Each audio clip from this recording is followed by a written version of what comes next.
एक दिन एक धनवान व्यापारी गौतम बुद्ध के पास पहुंचा और बोला, भगवान, मैं दुनिया का सबसे अमीर आदमी हूं। मेरे पास अनगिनत धन दौलत है, लेकिन फिर भी मेरा मन अशांत रहता है। मुझे समझ नहीं आता कि सच्चा सुख कैसे पाया जाए।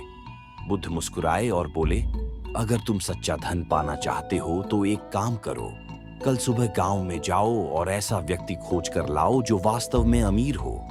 लेकिन ध्यान रखना, उसकी दौलत सिर्फ सोने चांदी में नहीं बल्कि खुशी और संतोष में भी होनी चाहिए।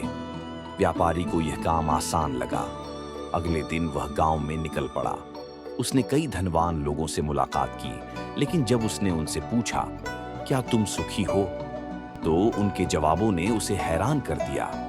एक जमींदार बोला, मेरे पास बहुत सारी जमीनें हैं, लेकिन डर हमेशा बना रहता है कि कहीं कोई इसे हड़प न ले। एक व्यापारी ने कहा, धन तो बहुत है, लेकिन चिंता लगी रहती है कि कहीं घाटा न हो जाए। एक राजा ने जवाब दिया, मेरे पास सब कुछ है, लेकिन राजपाट की जिम्मेदारियां मुझे चैन से सोने नहीं देती।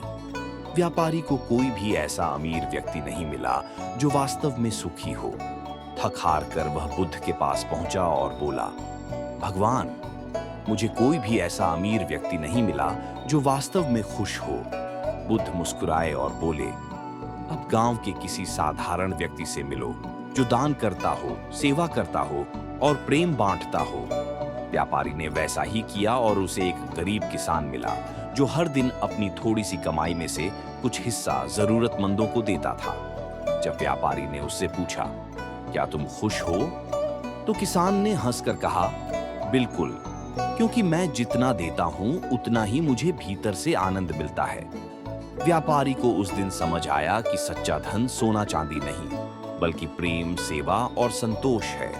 उसने उसी दिन से अपने धन का एक हिस्सा जरूरतमंदों की सेवा में लगाने का निश्चय किया। शिक्षा, सच्ची अमीरी धन से नहीं बल्कि दिल की उदारता से होती है। जो दूसरों की मदद करता है वही सबसे सुखी होता है। दान और सेवा से हमें जो खुशी मिलती है वह किसी भी संपत्ति से बड़ी होती है।